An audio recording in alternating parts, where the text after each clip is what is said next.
Hello, friends, and welcome back to Stories About Entitled People. Today we have another crazy set of 4 stories in a row. Don't forget to subscribe to our channel if you're new here and turn on notifications so you don't miss a new video every single day. And our first story. She constantly called the wrong number and demanded I return a dress that a stranger borrowed. In 2002, I had an older woman constantly call me thinking I was Emily Januski. I was listed in the phone directory as E. Januski, and she said I sounded just like Emily. Her name was Susan. I hung up on her every time. She called about once or twice a month. I didn't block her because in the ancient dinosaur days, the phone company charged $3 a month to block someone. I wasn't going to spend any money blocking her. I used *69 to get her phone number and this fairly new search engine called Google to confirm her name was Susan Januski.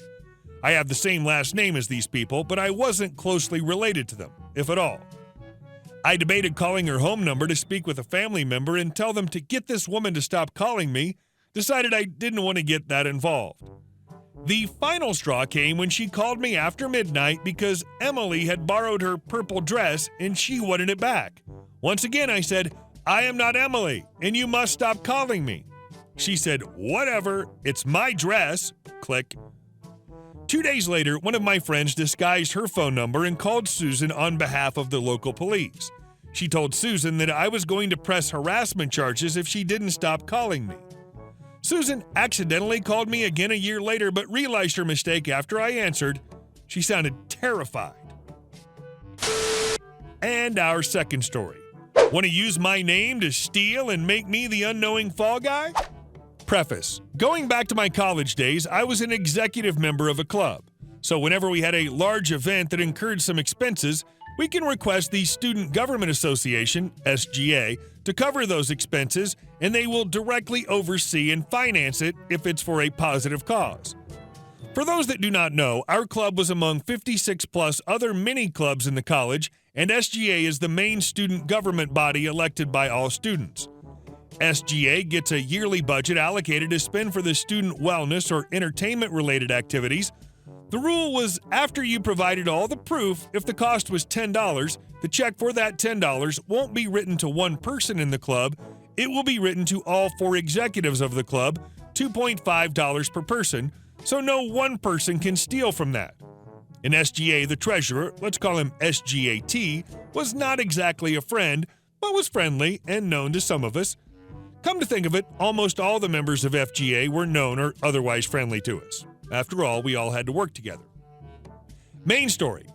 So it was summer of 2007, just finished spring 2007 semester, and with it, our club held the biggest cultural event of the entire year in our college.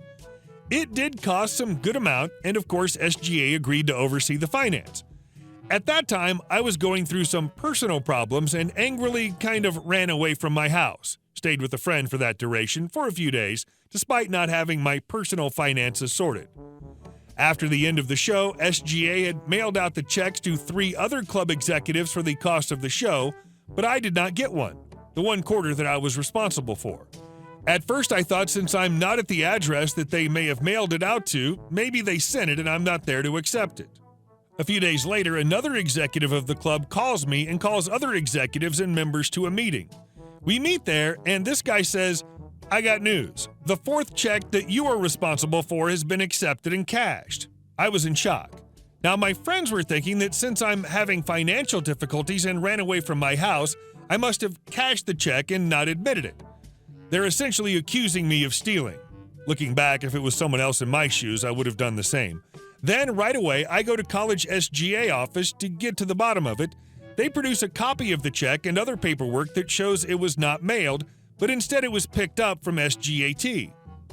SGAT made an exception and instead of mailing, let the person pick it up. The paperwork shows that it contains my name as the person who picked it up, but the signature suggests some other name. You have to print your name and then sign it. Then the copy of the cash check was produced from the bank. It shows some other name and I knew who it was.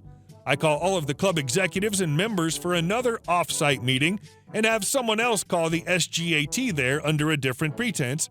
Armed with all the proof, I go there to meet SGAT, and he was surprised to see all of us.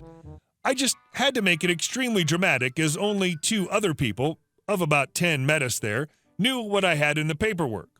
Me. Hey, SGAT, I'm supposed to get the check for that 1/4 of the total expenses. Do you know anything? SGAT. I don't recall now, but I'm sure it was mailed out to you, as it was my last business process for the year. Me. Are you sure? Because I did not get it. SGAT. Hold on, let me call the office. He calls, finishes his query. Yep, the check was cashed and it shows that you picked up. So what's going on? Another member, looking confused, and tells me, then where is the money? You said you did not get it. Did someone steal it? Me. That's what we're here to find out. Now I produce all of the paperwork and point to the SGAT. Me.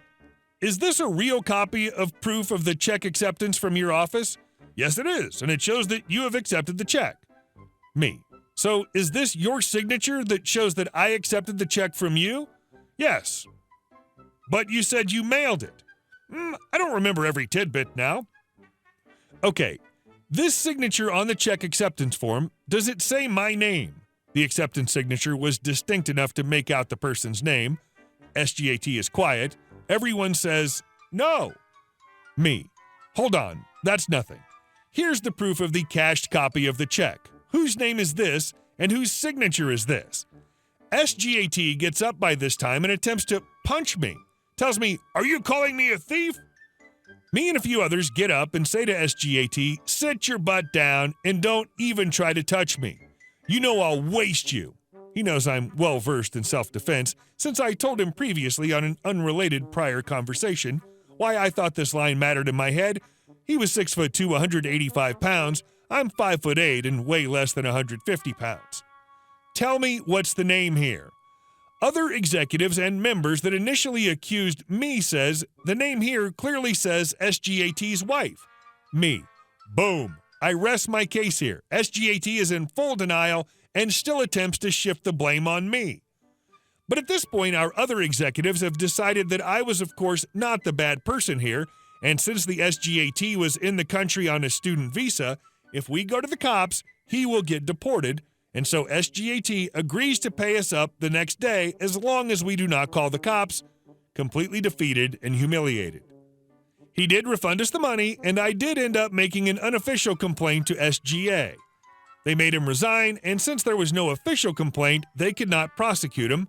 But after that, he lost all of his credibility and always looked like a dirty little rat to us. And our third story. Sure, I'll let you wait on hold, sir. Does anyone remember when the iPhone 4 came out and had that fun antenna issue where if you held your phone like a phone, it'd drop calls? Lucky me, I worked for Apple's over-the-phone tech support when that happened. We went from 10 minutes between calls to 200-plus people waiting in the queue at all hours of the day. I'm sure this won't surprise anyone, but it was fairly common for female advisors to get customers who demanded to speak to a man. Our company's policy was to tell the customer that it was impossible to transfer them directly to a man and to try to help them as best as possible. And to be fair, it was truly impossible to guarantee a transfer to a specific person. We were all remote and could not transfer to each other's phones, at least not in a way allowed by corporate/the call software. Anyway, I'm sure you can see where this is going, but one day during the peak of AntennaGate, when it was at least a 3-hour wait to get to a representative, I got one of these lovely customers. The call went like this. M is me, CX is customer. M. Intro. Can I start by getting your name, please? CX. Honey, you can't help me. I need to speak to a man. M. Sir, I assure you I can help you with your issue as I'm the top advisor on my team. Can you please describe your iPhone's issue? This has to be the wrong department. I have an electronic problem, sweetheart. Transfer me to a man. I am fully qualified to troubleshoot all electronic issues regarding iPhones, iPods, and Mac computers. Please just describe your issue, and if I can't help, I'll contact someone who can. All right, B, you're not listening. Transfer me to someone else now, or I'll get you fired. Sir, the only thing I can do is transfer you back into the queue for tech support. Perfect. Finally, do that.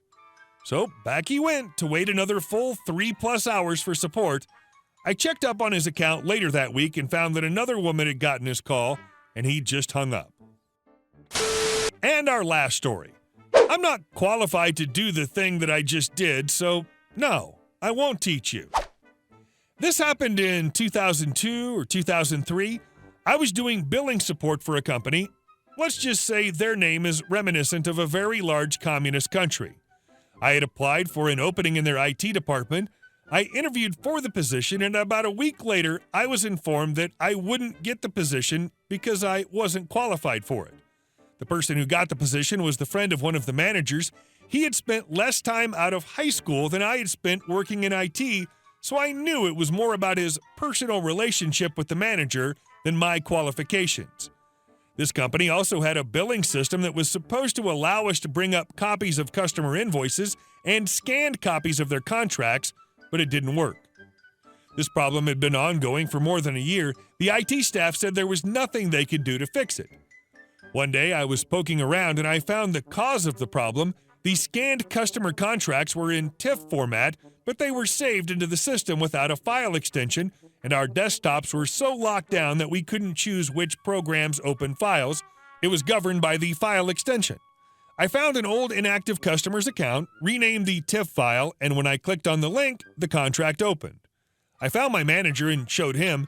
He asked me to show him how I did it. I refused. I said, I'm not qualified to work in IT for this company, so obviously I don't know how to do the thing that I just did. Maybe you should ask one of the more qualified people in IT. Lastly, I hit Ctrl-Z to undo the file rename.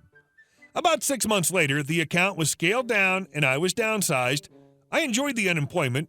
About 6 months after that, they lost the account entirely and everyone was released. Now I have a Master of Science degree and am an assistant vice president at a Fortune 500 company that appreciates my contributions and treats its employees well. Hey guys, thank you all for watching the video. I'll see you in the next one.